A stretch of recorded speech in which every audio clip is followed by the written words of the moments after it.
Hi, welcome to KiwaniTalk. My name is Gary Gardner, and tonight we have a very special episode with our remote facility equipment provided by the Dearborn Cable Commission at a very important Meet the Candidate night here at the Park Place. We're going to have tonight mayor candidates for the city of Dearborn, mayor candidates for the city of Dearborn Heights, and we're going to have candidates later on for Dearborn Heights and Dearborn City Council races.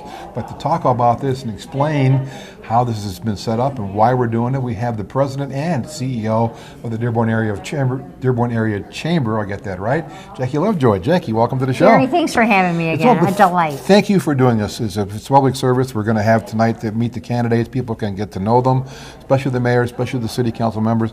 How did this come about? You know, this was in place before I came to the chamber 8 years ago. It's a great meet and greet. It's made to be a true mingle, so you can walk up to your candidates and ask them one-on-one questions.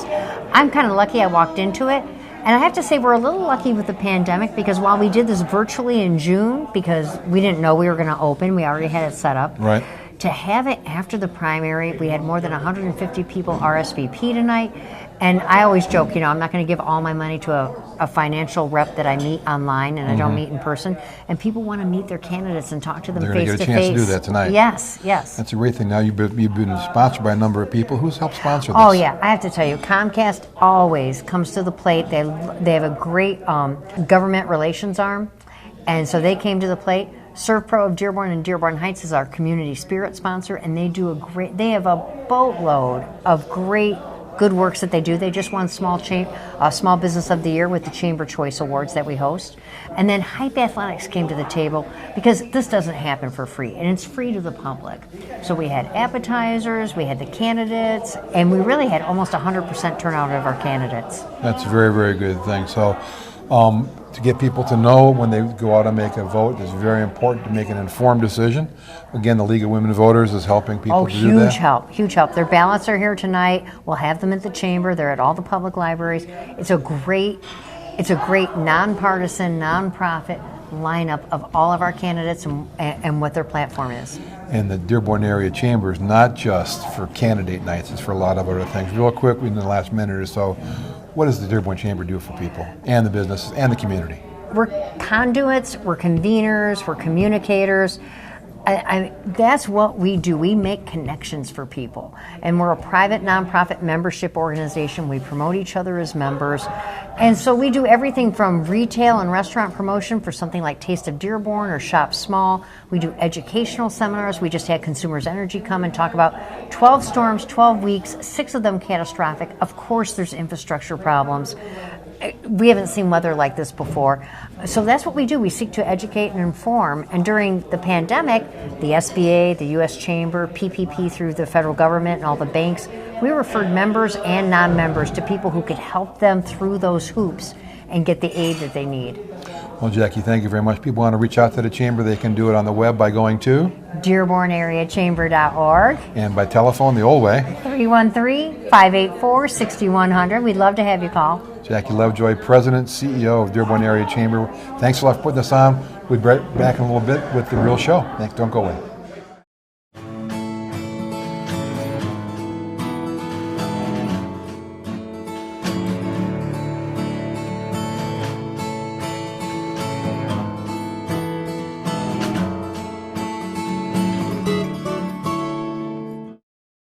Welcome back. We are here with another candidate for the city of Dearborn City Council, Leslie Herrick, actually council member, right?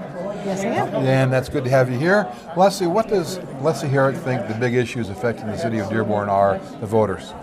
Well, obviously, we've had a few really tough years in Dearborn and across the country with the pandemic, and the fiscal challenges we're going to have going ahead even after the pandemic, and figuring out what we're going to do with the federal funds, the ARPA funds, going forward, so we can use them to benefit residents into the future. You know, and so those are big decisions that have to be made this next year. The past few years, you know, we've been struggling with, you know, providing the quality of services that residents have come to expect over the years, with not the same pool of funds that they had 30 years ago. And so maintaining that level of service is priority for me. And so between managing the budget and providing those services, that's top priority. But infrastructure is obviously what's on top of mind for everybody. The flooding that we've seen, why has it happened, and what do we need to do to provide relief for the residents who've been impacted and to stop it as best we can going forward. So I think that's what's top of mind for everybody right now. Those are kind of oppositional things because fixing infrastructure costs money. So how do you propose, though, to work on the infrastructure? What do you think is the best way to go about that? Well, two things. One is the federal funds, the $48 million that we are looking at getting from the federal government as federal relief after COVID. There are things that we're allowed to use it for and things we're not allowed to use it for, but to spend it where we can and use our other budget money to fund some of the infrastructure things that maybe wouldn't have been afforded otherwise if we didn't have those ARPA funds. But the first thing that council has voted to do is we're bringing in an expert to help evaluate this 100-year-old system that we have from east to west, north to south in Dearborn. You know, we've got varying different sizes of pipes and age of the system, and something's not working right, clearly. And we need to be able to address more watershed, more rain that we're seeing. I don't think that's going away, so we need to be able to hold that water through our sewer system and using other green measures and changing the mindset of homeowners, of how city operates and how businesses operate to deal with the water that we're seeing. So how do you get that message across to the property owners and business owners? Well, that's going to be part of the plan going forward. We have a lot of change in Dearborn coming next year, and part of it is communications, more transparency with the things that we already have been doing right, using new technology. We're kind of behind the curve in how much, using technology to make it user-friendly for people to do business with City Hall, whether they're coming in or over the phone or online. We need new technology to deal with all that. And so it's kind of one thing leads to another, but we've got a great opportunity ahead with new leadership in the mayor's office and on city council with new ideas. And again, the federal funding that is a one-time shot in the arm that we'll have to use wisely. And Dearborn's always been a great place to live. You want to keep that up, I imagine. Yep, that's why I ran in the first place. It was a great place for me to grow up, and I wanted my son and his friends and their families to have the same opportunities.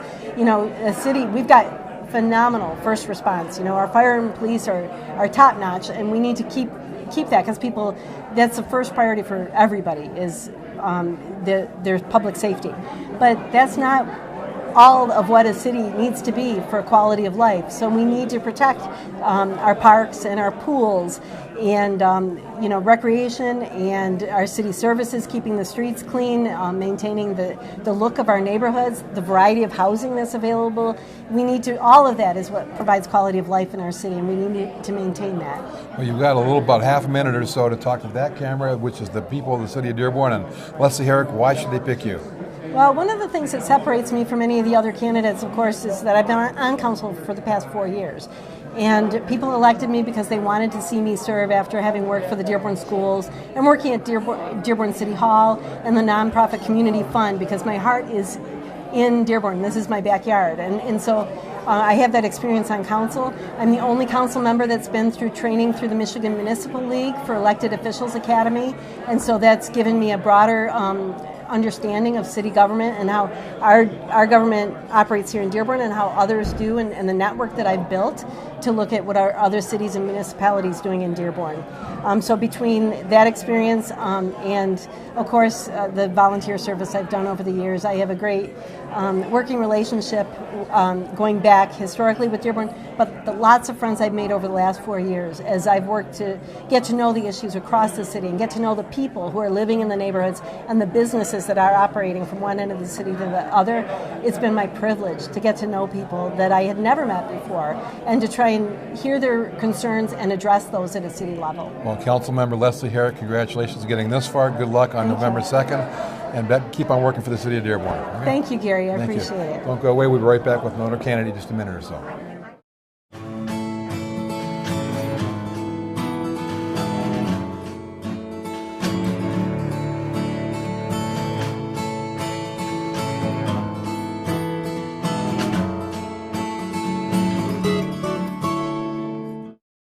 Welcome back. We have another candidate for the City of Dearborn Council.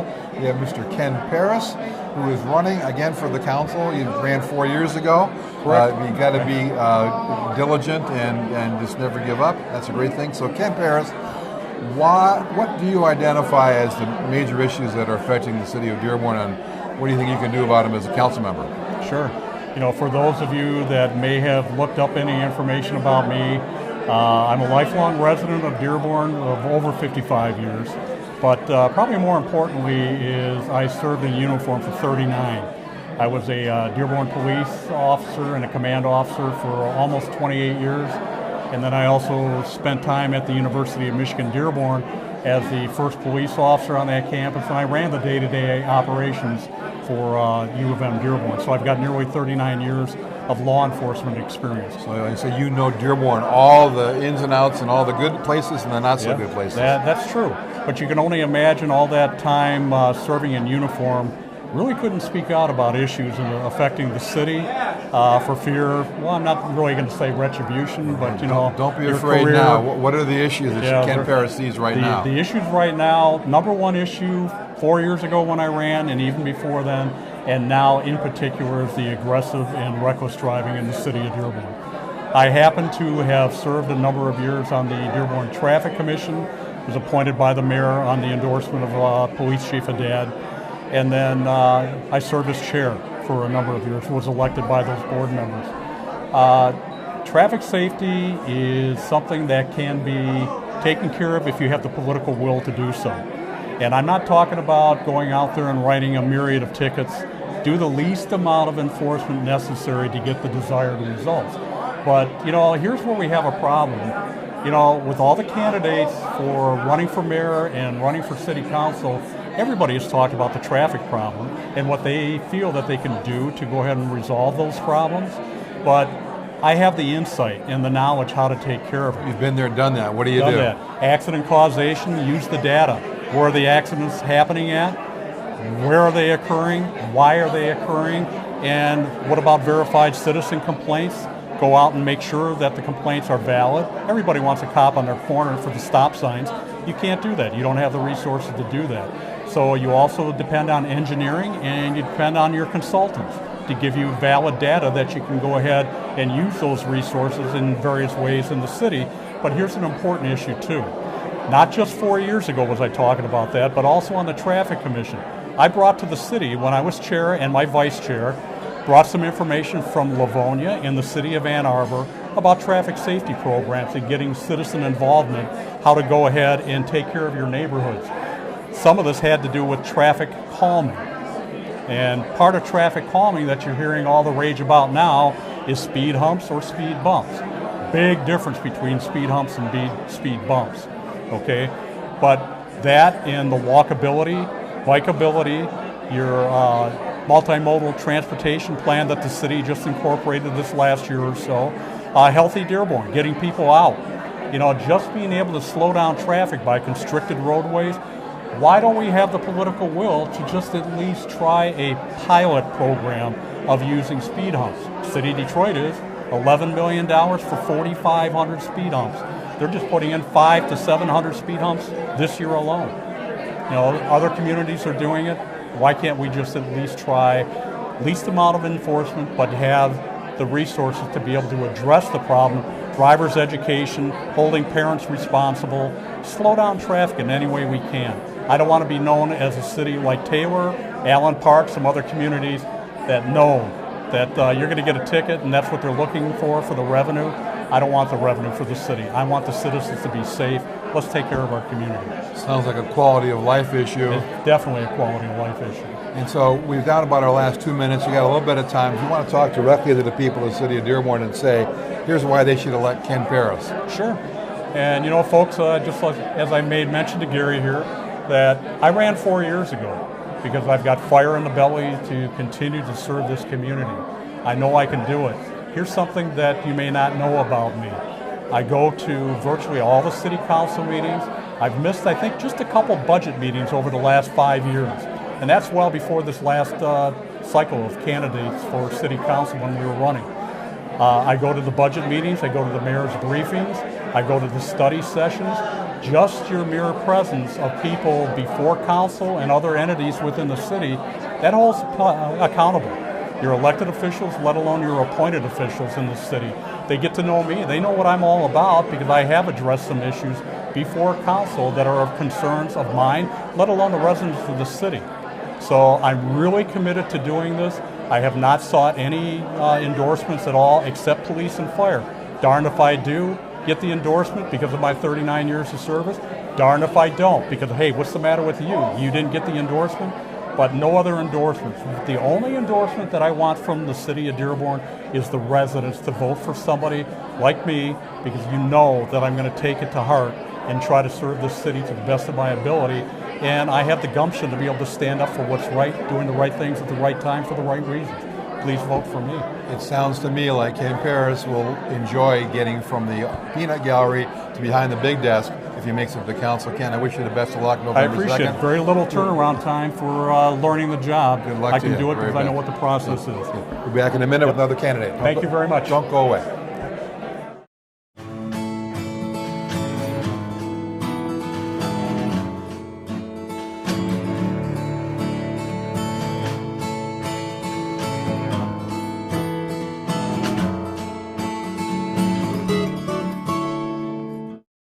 Welcome back. We have another candidate for the City of Dearborn Council's office. Silvia Davis is running. And Silvia, welcome to the show. And I want to tell us, what does Silvia Davis believe the big issues that are facing the City of Dearborn are? Yes, there are definitely some issues that we need to address. You know, everybody's can see online in the newspapers, wherever they look at, the speeding is huge, I think, in our city that we need to address. And that's going to be a community effort, I believe. I believe it's going to take all of us that are live in this community, along with the police department, council, and the administration, to come together and come up with a game plan that we need to attack it. We're seeing kids dying, we're seeing families ruined, we're seeing cars flipping over. You know, it feels like every other day I'm reading about a different story, and it's something that needs to be addressed.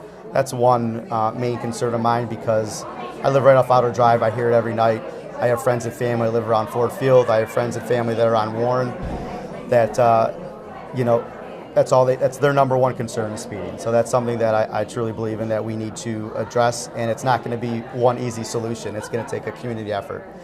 The flooding is another one. We just went through it. You know, I'm an insurance agent, so I see the impact that it's had on families and how it can ruin families. It can ruin their lives. People lost their prized possessions, their memories, and their living area that they have. So that's the solution to it is going to be a long-term solution, that it's going to go start on the community level, it's going to start on the council level, it's going to start on the administration level, all the way up to the federal level, where we all need to work together on it to come together, come up with a solution and an actual game plan to move this forward. So we have to come together and work together, and that's my biggest platform here, is being a team player and understanding how to work as a team and move forward in a positive direction. So that infrastructure, again, is huge, but how does that get paid for? What's the plan for that? You know, it's going to come out of, again, multiple different ideas that are going to happen. So the community eventually is going to have to somehow provide for it. We're also going to have to reach out to the county, state, and federal levels. We won't be able to do it alone. We're going to have to ask for assistance. We're going to have to ask how we can make this better. We may even need to get other cities involved. I'm not going to come up with the best idea, I can tell you that. It's not my forte where my profession is, but I know that we need to seek those professionals out, and we need to get their advice on what we need to do and how to fix this. And it's going to be, again, a long-term effort and a lot of people involved, a lot of different organizations, and a lot of different levels of state that's going to happen. So why does Silvia Davis want to be on the Dearborn City Council? What's driving you to do this, Silvia? You know, we have a big change coming in Dearborn with at least 3 new council members, a new mayor. It was time that people stepped up in the community to fill the shoes that are the people that are leaving. And with my volunteer work over the last decade, I've built relationships in this community and all corners of this community that I feel like I would represent the people very well. I'm connected all across Dearborn, and that's something that my strength is. Again, I'm not going to come up with all the best ideas, but I know that I'll be a team player. I'll listen to the residents, and I'm going to voice your concerns. So that's why I decided to do this. And you think you're going to be able to do a good job? I'm going to do a very good job. I have a lot of learning to do, a lot of listening to do, but I am definitely going to work hard at it, and I'll be a voice for you. Well, I want to thank you very much for coming on the program. Silvia Davis, congratulations on getting this far. It's a long, long road. November 2nd at 8 o'clock, you're going to say, thank goodness we're done with this. It's a long time. Absolutely. Thank you very much. I appreciate it. And get out and vote November 2nd. Yep. We'll be right back with another candidate in just a minute. Don't go away. Silvia Davis.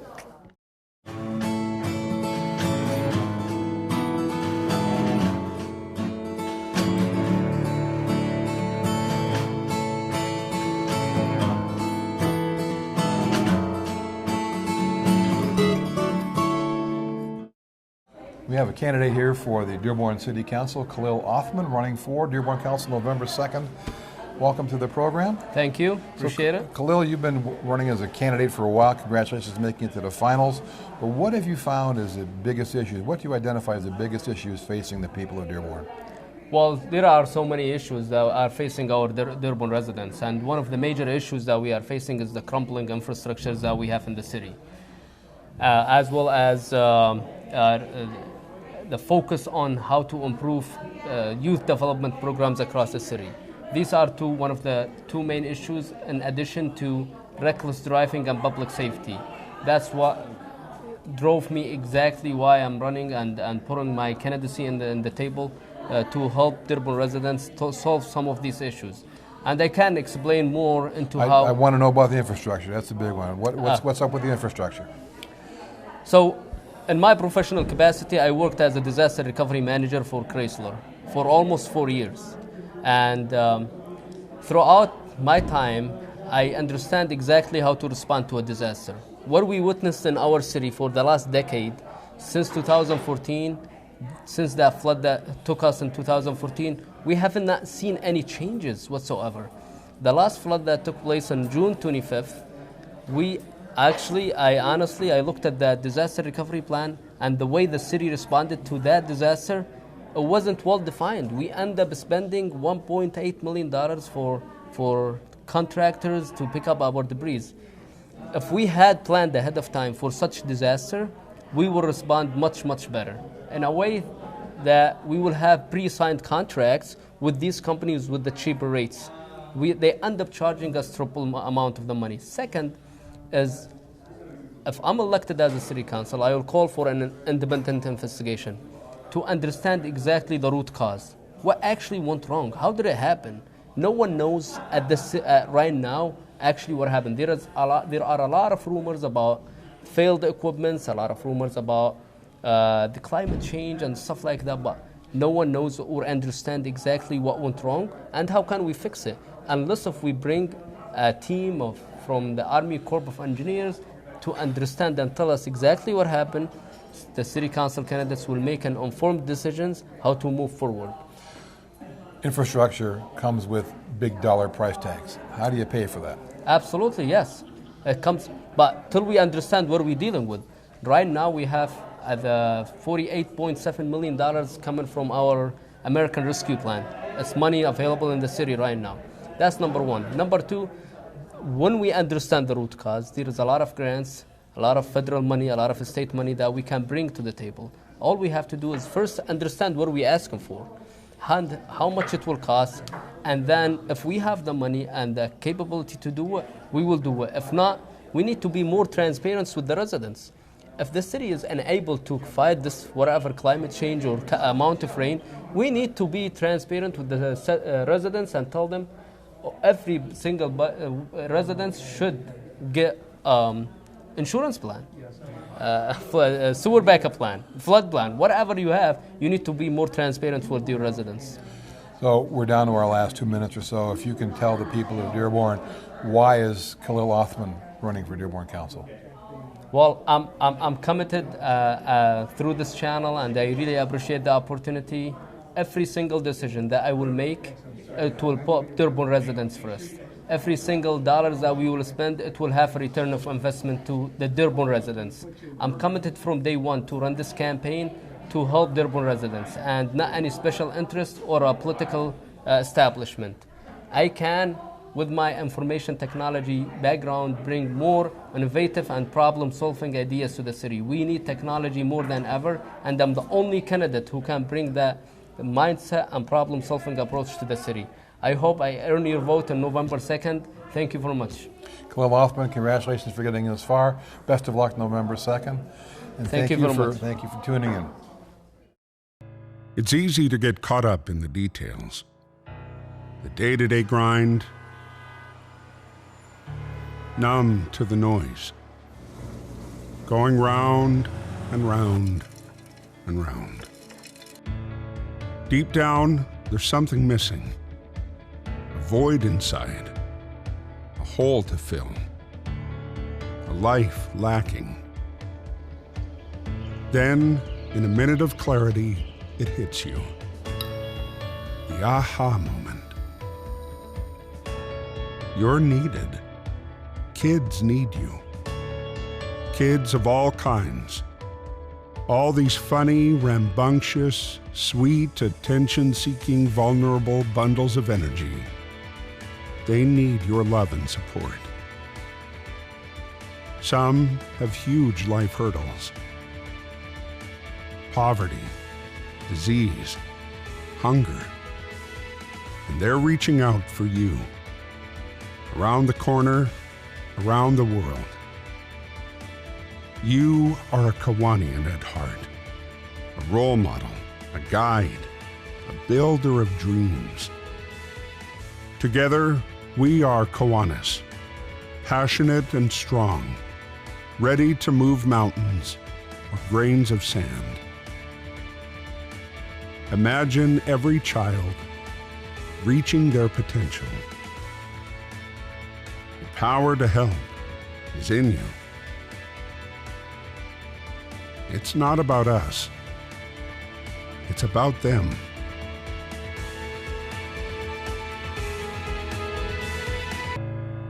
Do you hear the call? Kids need Kiwanis. Kiwanis needs you.